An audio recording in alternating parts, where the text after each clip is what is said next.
8 seconds that shouldn't exist. A rider in total calm, a bull in total chaos, and a number so high it rewrote the sport in real time. This is the highest ever score in bull riding history at T-Mobile Arena, Las Vegas. Championship night. Jose Vitor Leme pulls his rope, nods once, and the gate swings for Woopaa. The first jump hits like a breaker flipping on, vertical pop, hard kick, a clean drift to the left. Leme stays centered, chest square, free arm alive but quiet. The greatest ride in PBR history.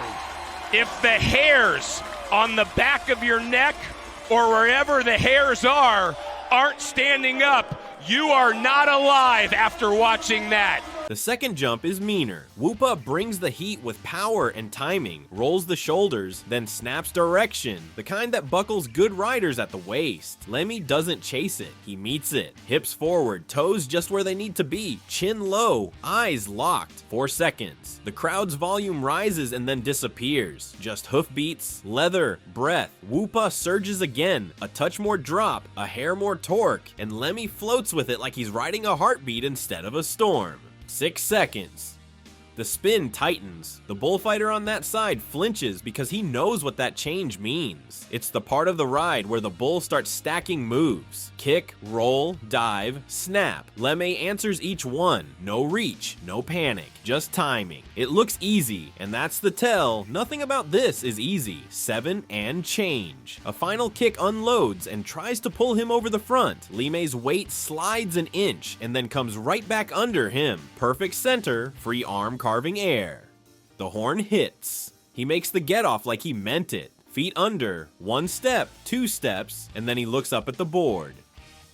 The number comes late, almost shy to show itself. 98.75. The highest marked ride in PBR history. A perfect rider score, 50 points and 48.75 from the bull. The place erupts, and then it goes quiet again because sometimes noise can't hold what you just watched. Teammates slam the rails. His little boy, Theodoro, is somewhere in the stands with his mom, and the cameras find them because that's part of this story too. The champion, the family, the moment everyone will say they saw with their own eyes.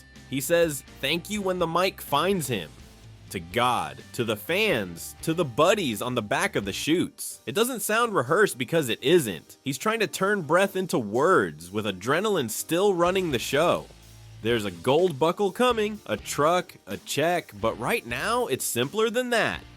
He just did the ride of a lifetime on the bull that keeps meeting him at the edge and daring him to go past it. People in the building will tell you later they felt their skin prickle. People at home will say they stood up without realizing they'd left the couch. You don't get many moments like this in any sport. This one got all the way there. Jose Vitor Leme just took over the MVP race as he's able to dress up ugly this.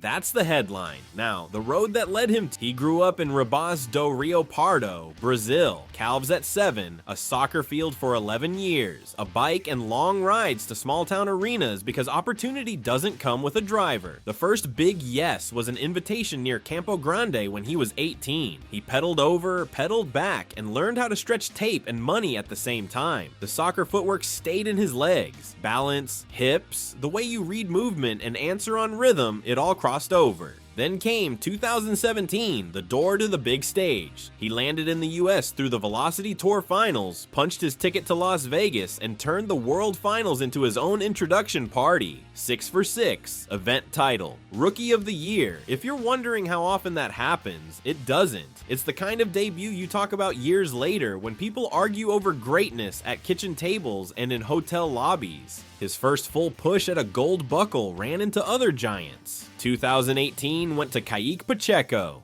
2019 went to Jess Lockwood.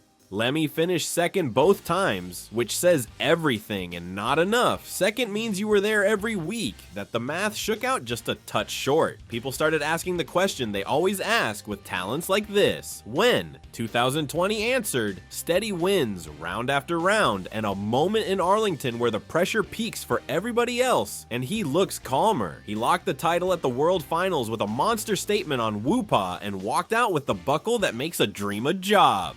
The interview outside AT&T Stadium was simple: respect for the legends, a promise to keep chasing impossible. Then the season that changed the curve.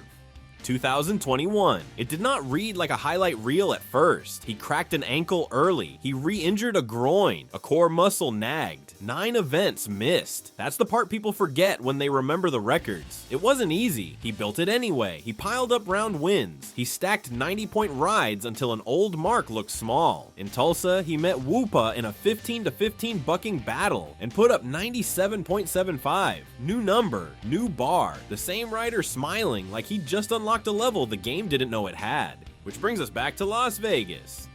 Round after round, he does the thing that separates the champion from the field. He keeps riding. The finals stretch out across nights, and that can eat you. He eats it. Then that last gate, that last nod, that last dance with the bull that fits him like an opponent made in a lab. It ends with the score no one had seen before, a trophy back-to-back, and a shot of him holding his son that still floats around the internet with captions about destiny. If you were hunting proof, that night gave you plenty. Now, if you're new here, it's time to talk about the partner in crime, because this is bull riding, and the other half of the ride is an athlete with horns. Woopaa. The name reads, playful.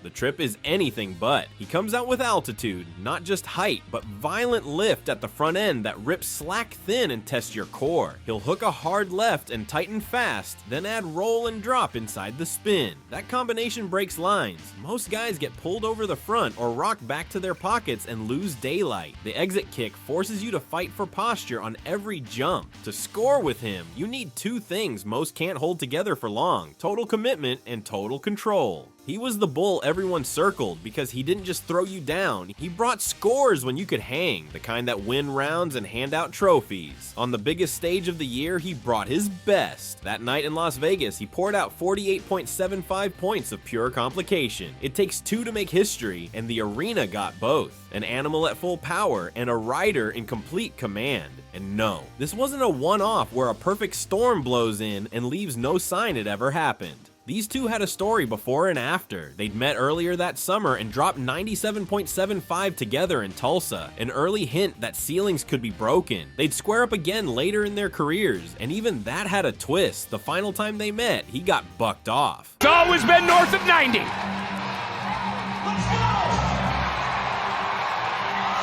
Are you kidding me? Which matters because it shows this wasn't a scripted rivalry. It was a live wire where either side could get the last word. On paper, Woopaa collected his titles too: Best Bull of the Year, Best Bull of the Finals, and then he retired as the kind of animal the sport keeps telling stories about.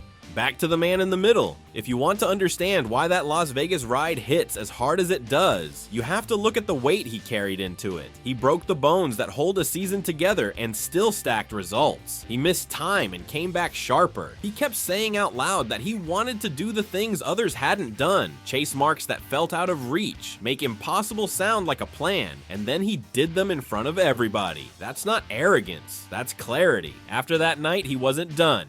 The years kept coming, and so did the hardware. Team seasons, MVP runs, another finals that turned into a run nobody could catch, and a third gold buckle that put him on a tiny list with 2 other Brazilians carved into the sport's history. He passed the old money mark. He tied Nights of Finals records. The legends showed up in locker rooms and told him what everyone was thinking. The torch doesn't hand itself to anyone. He took it. If this hit you the way it hit the rest of us, stick around. We tell the truth about this game, what it takes, what it costs, and why people keep climbing even when they know the math. Drop a comment with the first time a ride made you stand up without thinking. And if you want more straight from the dirt stories, you know what to do.